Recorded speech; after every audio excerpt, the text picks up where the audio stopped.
Hello everyone, I am Aastha. Welcome करती हूँ आप सभी का अपने YouTube channel government job genuine notification. आज के वीडियो में हम बात करेंगे इंडियन रेलवे में जो एएलपी की पोस्ट होती है, असिस्टेंट लोको पायलट की पोस्ट, इस पर भर्ती प्रक्रिया क्या रहती है, किस तरह से भर्ती की जाती है। सारे जो भी पॉइंट्स रहेंगे मैं आपके क्लियर करूँगी, क्योंकि आप सभी जानते हैं इंडियन रेलवे में बहुत बड़ी संख्या में भर्ती नोटिफिकेशन रिलीज होने वाला है। मुझे काफ़ी कमेंट्स आते हैं कि रेलवे ग्रुप डी के बारे में आप बताइए, इसका नोटिफिकेशन कब आएगा, या आरपीएफ की वैकेंसी कब आएंगी, एनटीपीसी की वैकेंसी कब आएंगी। तो देखिए, अभी ऐसा कोई भी अपडेट नहीं आया है कि आपको मंथ या डेट आपको बता सकें कि किस मंथ में आपका नोटिफिकेशन रिलीज हो सकता है, लेकिन ये वैकेंसीज आने वाली हैं। अभी ऐसा लग रहा था कि 2022 के लास्ट में इसका नोटिफिकेशन रेलवे की तरफ से रिलीज हो सकता है, लेकिन मैं वही कहूँगी अभी ऐसा कंफर्म नहीं है, कोई डेट या मंथ ऐसा डिक्लेयर नहीं किया है अभी कि किस मंथ में आएगी। लेकिन भर्ती लगभग सभी पोस्ट पर, जो पॉपुलर पोस्ट हैं जिन पर ज़्यादातर कैंडिडेट चाहते हैं भर्ती होना, रेलवे में इंडियन रेलवे ज्वाइन करना चाहते हैं, रेलवे ग्रुप डी पर भर्ती आने वाली है।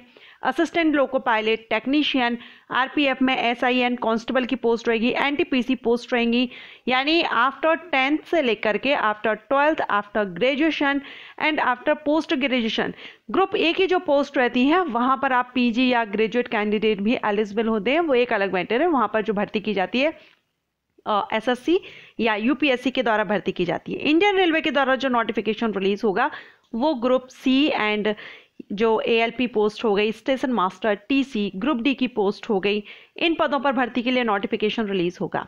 सो अभी मैं आपको डेट नहीं बता सकती, काफ़ी कमेंट आ रहे हैं, लेकिन मैं आपका रिप्लाई भी नहीं दे रही हूँ। कुछ का रिप्लाई दे देती हूँ, हर किसी कमेंट का रिप्लाई नहीं दे पाती हूँ, तो मैं आपको बता दूँ अभी ऐसा कोई अपडेट नहीं है। लेकिन हाँ, वैकेंसीज आने वाली हैं, क्योंकि 2023 के लास्ट में भर्ती प्रोसेस स्टार्ट हो जाएगी, तो हो सकता है 2022 के लास्ट में या फिर आपका 2023 के स्टार्टिंग मंथ्स में आपका नोटिफिकेशन आ जाए, बट श्योर नहीं कह सकती। ओके, लेकिन आप जिस भी पोस्ट के लिए तैयारी कर रहे हैं आप कंटिन्यू रखिए, वैकेंसीज तो आएंगी ही आएंगी। चलिए, अभी आप देख रहे हैं एएलपी पोस्ट पर जो मैं आपको बताने वाली हूँ, आफ्टर 10th 12th डिप्लोमा या डिग्री, क्योंकि इसको लेकर भी काफ़ी कन्फ्यूज़न है। क्या आफ्टर 10th हमारा आईटीआई ज़रूरी है तभी हम एएलपी बन सकते हैं असिस्टेंट लोको पायलट, या हमने डिप्लोमा किया हुआ है तो हम कर सकते हैं, या डिग्री ली हुई है तो क्या हम एएलपी के लिए एलिजिबल हैं या नहीं। तो ये सारे पॉइंट्स क्लियर करूंगी। एलिजिबिलिटी, एज लिमिट क्या रहेगी, एज जो रहेगी वो आपकी कट ऑफ डेट, यानी एज आपकी किस डेट से काउंट की जाएगी, किस ईयर में वैकेंसीज आती हैं तो आपकी एज किस डेट से, किस मंथ से काउंट की जाएगी। सिलेक्शन प्रोसीजर क्या रहेगा, एग्जाम पैटर्न क्या रहेगा और सैलरी क्या रहेगी, सारे पॉइंट्स आपके जो एएलपी पोस्ट है असिस्टेंट लोको पायलट, इसके बारे में सारे पॉइंट्स क्लियर करूंगी। वीडियो अगर आपको पसंद आए तो वीडियो को लाइक जरूर कर दीजिएगा। चलिए स्टार्ट करते हैं।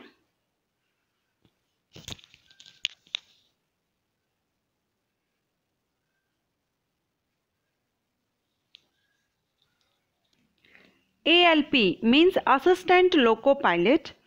इसके लिए जो नोटिफिकेशन है वो रेलवे रिक्रूटमेंट बोर्ड यानी आरआरबी की तरफ से नोटिफिकेशन रिलीज किया जाता है।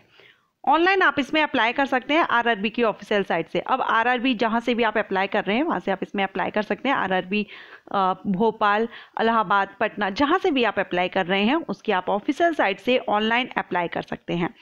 Assistant loco pilot and technician दोनों ही पोस्ट के लिए नोटिफिकेशन, एक ही नोटिफिकेशन रिलीज होता है। Okay, assistant loco pilot and technician ये दोनों पोस्ट हैं जिनके लिए एक ही नोटिफिकेशन रिलीज होता है, यानी कि दोनों का साथ में नोटिफिकेशन, एक साथ ये वैकेंसीज आती हैं दोनों पोस्ट पर। लगभग सभी सेम रहता है, कुछ डिफरेंस रहता है। टेक्नीशियन के लिए क्वालिफिकेशन में थोड़ा अंतर रहता है, सिलेक्शन प्रोसीजर में भी लास्ट में थोड़ा सा डिफरेंट रहता है। ओके, सो अगर आप असिस्टेंट लोको पायलट पर अप्लाई करना चाहते हैं इस पोस्ट पर, तो रेलवे रिक्रूटमेंट बोर्ड पर आप अपडेट रह सकते हैं जब भी इसका नोटिफिकेशन आए। जिस भी जॉन से या जहां से भी आप अप्लाई कर रहे हैं वहां पर आरआरबी की जो वेबसाइट है ऑफिशियल, वहां से आप ऑनलाइन अप्लाई कर सकते हैं। इसके बाद हम बात करेंगे एज लिमिट की। असिस्टेंट लोको पायलट के लिए मिनिमम एज 18 ईयर होती है एंड मैक्सिमम 28 ईयर।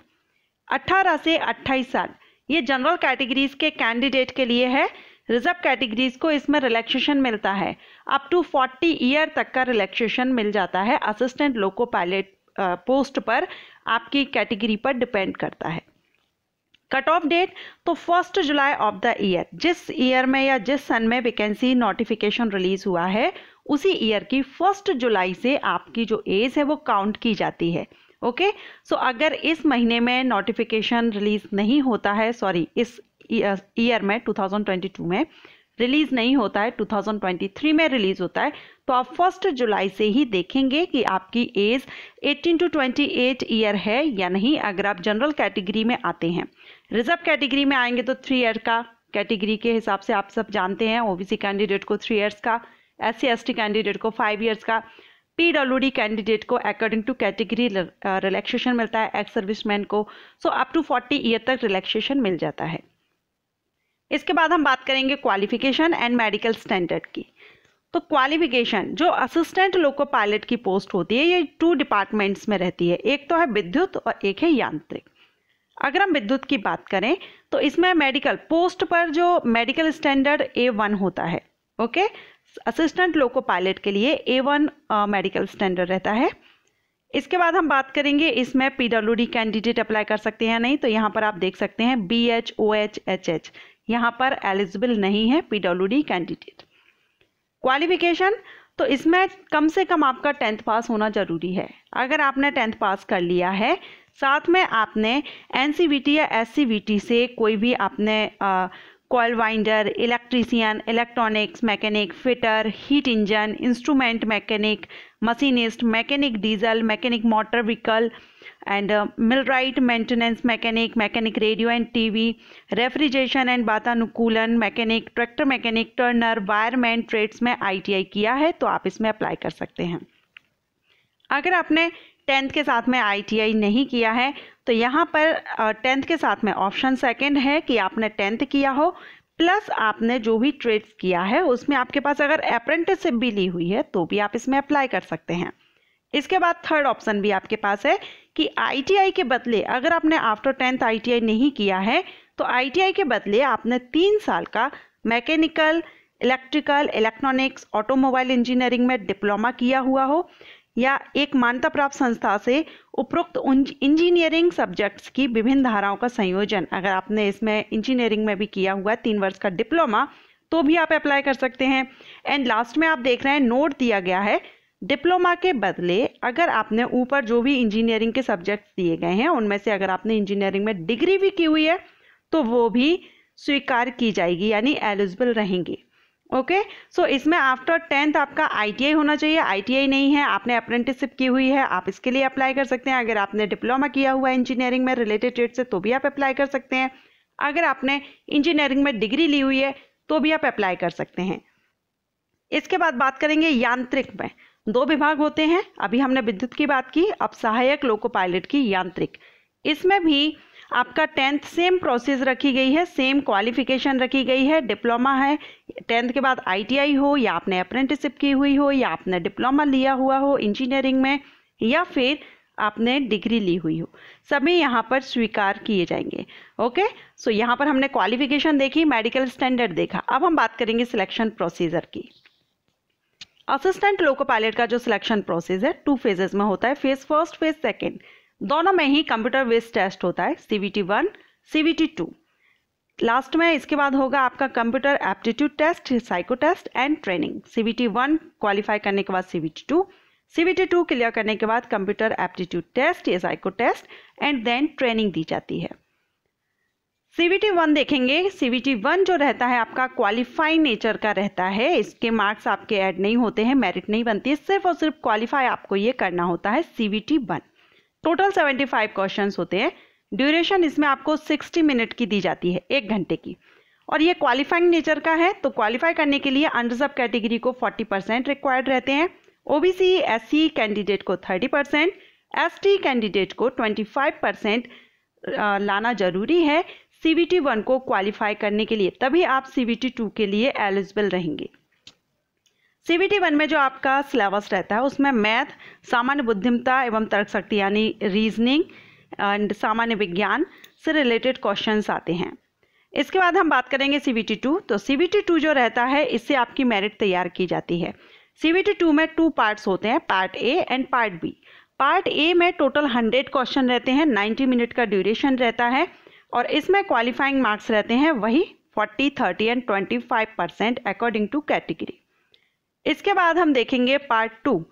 CBT 2 का ही पार्ट जो बी रहता है, इसमें टोटल 75 क्वेश्चंस रहते हैं, ड्यूरेशन 60 मिनट की रहती है, क्वालिफाइंग मार्क्स 35।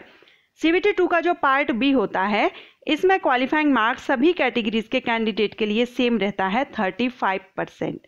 इसमें कैटेगरी के हिसाब से अलग अलग नहीं होगा, इसमें सबके लिए 35% लाना जरूरी है CBT 2 का पार्ट बी क्वालिफाई करने के लिए।